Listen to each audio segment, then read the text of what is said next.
여러분, 안녕하세요. 오늘은 참 마음이 뭉클해지는 이야기 하나 들려드리려고 합니다. 요즘 배달 앱 많이 쓰시죠? 저희 세대는 전화로 중국집에 짜장면 시켜 먹던 게 엊그제 같은데, 이제는 손가락 몇 번만 누르면 뭐든지 집 앞까지 가져다 주는 세상이 됐습니다. 참 편리한 세상이에요. 그런데 이렇게 편리한 만큼 우리가 잊고 사는 것도 있는 것 같아요. 바로 그 음식을 가져다 주시는 분들의 수고로운 말이죠. 오늘 이야기는 지난해 가을 서울 마포구의 한 아파트 단지에서 실제로 있었던 일입니다. 주인공은 평범한 30대 직장인 김모 씨와 배달라이더 이모 씨입니다.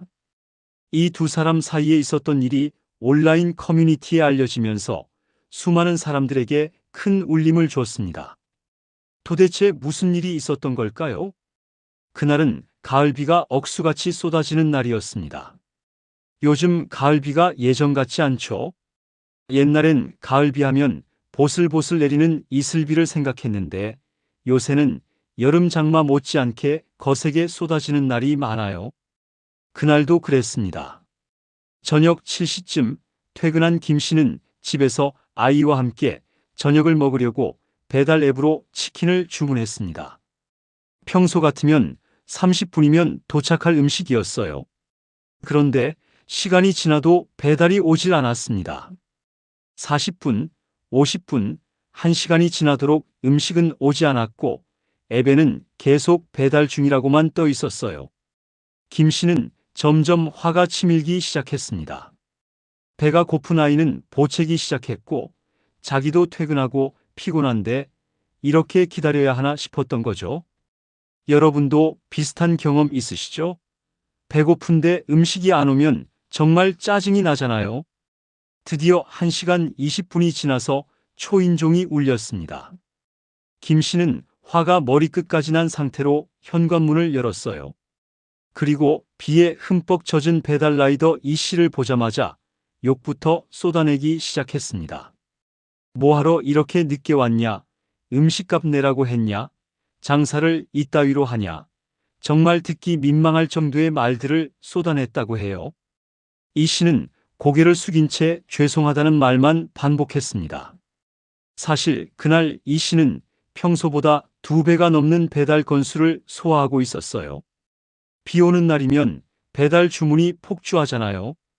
그런데 라이더 수는 정해져 있으니까 한 사람이 떠안아야 할 배달 건수가 엄청나게 늘어나는 거죠.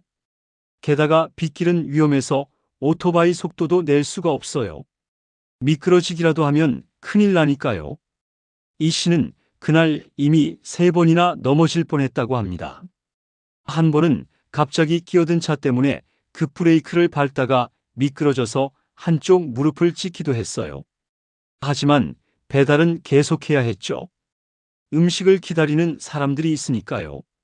그렇게 온몸이 비에 젖고 무릎은 욱신거리는 상태로 김 씨네 집 앞까지 온 건데 돌아온 건 욕설이었습니다. 그런데 여기서 끝이 아니었어요. 김 씨는 음식을 받고도 화가 풀리지 않았는지 배달 라이더가 돌아간 뒤에도 계속 화를 내며 배달 앱 리뷰란에 악플을 달기 시작했습니다.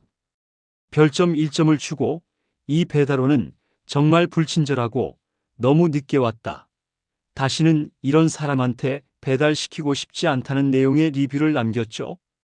그 옆에서 7살 난 아들이 모든 걸 지켜보고 있었습니다. 아빠가 배달 아저씨한테 화내는 모습, 욕하는 모습, 그리고 휴대폰으로 악플 다는 모습까지요. 아이는 그때는 아무 말도 하지 않았어요. 그냥 조용히 치킨을 먹었습니다. 다음 날 아침이었습니다. 김 씨는 출근 준비를 하면서 아들에게 유치원 갈 준비하라고 했어요. 그런데 아들이 갑자기 이렇게 말했다고 합니다. 아빠, 나 오늘 유치원 안 갈래. 왜 그러냐고 물었더니 아이가 이렇게 대답했대요. 어제 유치원 버스 아저씨가 늦게 왔잖아. 나도 아빠처럼 아저씨한테 화내고 욕할 거야. 그 순간 김 씨는 마치 머리를 망치로 얻어맞은 것 같았다고 합니다. 아이는 그저 아빠가 하는 걸 따라 하겠다는 거였어요. 어른이 보여준 대로 누군가 늦으면 화내고 욕해도 되는 거라고 배운 거죠. 김 씨는 그제야 정신이 번쩍 들었습니다. 내가 어젯밤에 뭘 한 거지? 내가 우리 아이한테 무엇을 가르친 거지? 그날 회사에 출근한 김 씨는 일이 손에 잡히질 않았습니다. 계속 어젯밤 일이 머릿속을 맴돌았어요.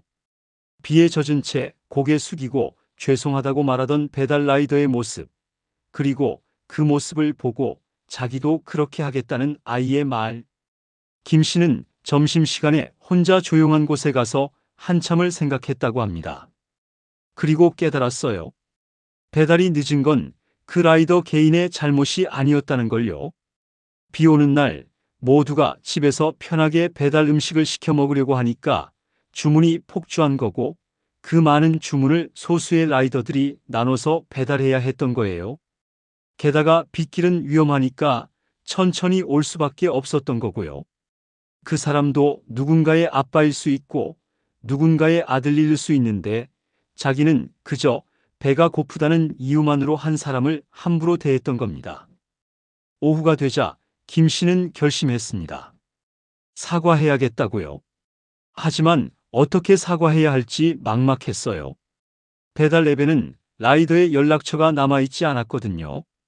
그래서 일단 할 수 있는 일부터 했습니다. 어제 남겼던 악플 리뷰를 삭제하고 새로운 리뷰를 작성했어요. 그 리뷰 내용이 나중에 온라인에 공개되면서 많은 사람들의 마음을 움직였습니다. 김 씨는 이렇게 썼어요. 어제 비 오는 날 배달이 늦었다고 배달 기사님께 심한 말씀을 드렸습니다. 그리고 악의적인 리뷰까지 남겼습니다. 하지만 오늘 아침 7살 아들이 제 모습을 따라 하려는 걸 보고 깊이 반성했습니다. 제가 편하게 집에서 쉬는 동안 누군가는 비를 맞으며 제 음식을 배달해 주셨습니다. 늦은 건 그분 잘못이 아니라 비 오는 날 모두가 배달을 시켜서 생긴 일이었습니다. 저는 그걸 이해하지 못하고 한 사람에게 화풀이를 했습니다. 정말 죄송합니다. 그리고 감사합니다. 비 오는 날에도 우리를 위해 일해 주셔서요. 하지만 김 씨는 여기서 멈추지 않았습니다. 리뷰만으로는 부족하다고 생각한 거예요. 그래서 퇴근길에 문구점에 들러서 편지지를 샀습니다. 그리고 그날 밤 아이를 재운 뒤에 한자 정성껏 손편지를 썼어요. 요즘 세상에 손편지를 쓰는 사람이 얼마나 되겠습니까? 하지만 김 씨는 진심을 전하려면 손으로 써야 한다고 생각했대요. 편지 내용은 간단했지만 진심이 담겨 있었습니다. 어제 비 오는 날 제 불찰로 기사님께 상처를 드렸습니다. 한 사람의 아빠로서, 한 사람의 어른으로서 정말 부끄럽고 죄송합니다. 기사님도 누군가의 소중한 가족일 텐데 제가 함부로 대해서 정말 미안합니다. 제 아이가 저를 보고 배우는 것처럼 세상의 모든 아이들은 어른을 보고 배웁니다. 저는 어제 제 아이에게 나쁜 모습을 보여주었습니다. 앞으로는 더 나은 어른이 되도록 노력하겠습니다. 정말 죄송하고 감사합니다. 편지를 다 쓴 김 씨는 봉투에 넣고 정성껏 봉했습니다. 그리고 다음 날 같은 치킨집에 다시 주문을 했어요. 혹시 같은 라이더가 올까 싶어서였죠. 운 좋게도 그날도 이 씨가 배달을 맡았습니다. 초인종이 울리고 김 씨는 문을 열었어요. 이 씨는 어제 그 집이라는 걸 알아보고 살짝 긴장한 표정이었습니다. 또 화를 내시는 건 아닐까 걱정했던 거죠. 하지만 김 씨는 정중하게 인사를 했습니다. 어제는 정말 죄송했습니다.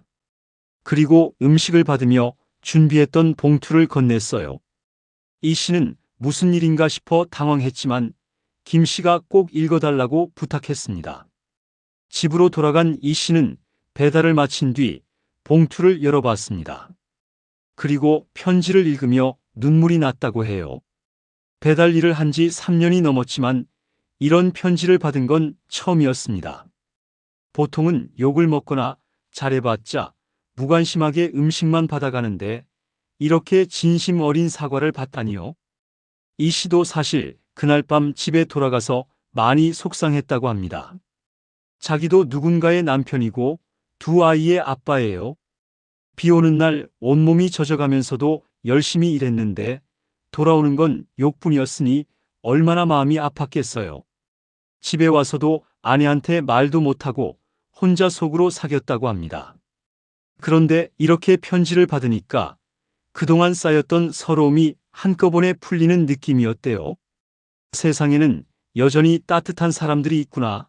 실수를 인정하고 사과할 줄 아는 사람들이 있구나 하는 생각에 위로가 됐다고 해요. 이 이야기는 여기서 끝이 아닙니다. 김 씨는 이 경험을 온라인 커뮤니티에 올렸어요. 자기 잘못을 고백하고 배달 라이더분들께 미안하다는 마음을 전하고 싶어서였죠. 그리고 무엇보다 부모로서 아이들에게 어떤 모습을 보여줘야 하는지 다시 한번 생각하게 됐다고 썼습니다. 이 글이 온라인에 퍼지자 엄청난 반응이 일어났습니다.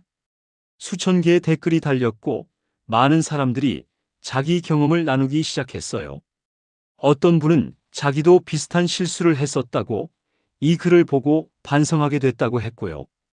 또 어떤 분은 자기가 배달 라이더인데 이런 글을 보니 힘이 난다고 했습니다. 특히 많은 부모들이 공감했어요. 아이들은 정말 부모의 거울이라는 거죠. 부모가 식당에서 직원에게 함부로 대하면 아이도 그렇게 배웁니다. 부모가 길에서 쓰레기를 함부로 버리면 아이도 그렇게 합니다. 반대로 부모가 다른 사람을 배려하고 존중하는 모습을 보이면 아이도 그렇게 자랍니다. 나중에 김 씨는 아들에게 이렇게 말했다고 합니다. 아빠가 어제 배달 아저씨한테 화낸 거 잘못한 거였어. 아저씨는 비 오는데도 우리한테 음식 갖다 주려고 열심히 일하신 건데 아빠가 이해하지 못하고 화를 냈어. 그래서 아빠가 아저씨한테 사과 편지를 썼단다. 사람은 누구나 실수할 수 있어. 하지만 잘못했으면 사과해야 해. 그게 진짜 어른이야. 아이는 아빠의 말을 듣고 고개를 끄덕였다고 해요. 그리고 다음날 유치원 버스가 조금 늦게 왔을 때 아이는 화를 내지 않았습니다. 오히려 버스에서 내릴 때 기사 아저씨한테 수고하세요 라고 인사를 했대요. 김 씨는 그 모습을 보고 또 눈물이 났다고 합니다. 아이가 배운 거예요. 진짜 어른의 모습을요. 여러분, 이 이야기가 우리에게 주는 메시지는 분명합니다. 우리 어른들의 말 한마디, 행동 하나하나가 아이들에게는 교과서가 된다는 거예요. 배달 라이더든 식당 직원이든 청소하시는 분이든 모두 우리 사회를 위해 꼭 필요한 일을 하시는 분들입니다. 그분들께 조금만 더 따뜻하게 대한다면 우리 아이들도 그렇게 배우겠죠? 김 씨처럼 잘못을 인정하고 사과하는 용기, 그게 진짜 어른의 모습입니다. 나이가 많다고 손님이라고 함부로 해도 되는 건 없어요. 오히려 우리가 먼저 본을 보여야 합니다. 그게 다음 세대에게 물려줄 수 있는 가장 값진 유산이니까요. 오늘 이 이야기를 들으신 여러분도 한번 생각해 보세요. 배달 음식을 받을 때, 가게에 갈 때 조금만 더 따뜻한 말 한마디를 건네보는 건 어떨까요? 그 작은 배려가 누군가에게는 하루를 버틸 수 있는 힘이 될 수 있습니다. 그리고 무엇보다 우리 아이들, 손주들이 그 모습을 보고 배울 겁니다. 지금도 김 씨와 이 씨는 가끔 마주치면 반갑게 인사를 나눈다고 합니다. 김 씨의 아들도 배달 아저씨가 오면 현관까지 나와서 인사를 한대요. 이게 바로 우리가 만들어가야 할 세상입니다. 서로를 존중하고 배려하는 따뜻한 세상 말이죠. 여러분, 긴 이야기 들어주셔서 감사합니다. 오늘도 건강하시고 주변 분들에게 조금 더 따뜻한 하루 보내시길 바랍니다. 우리 다음에 또 좋은 이야기로 만나요. 감사합니다.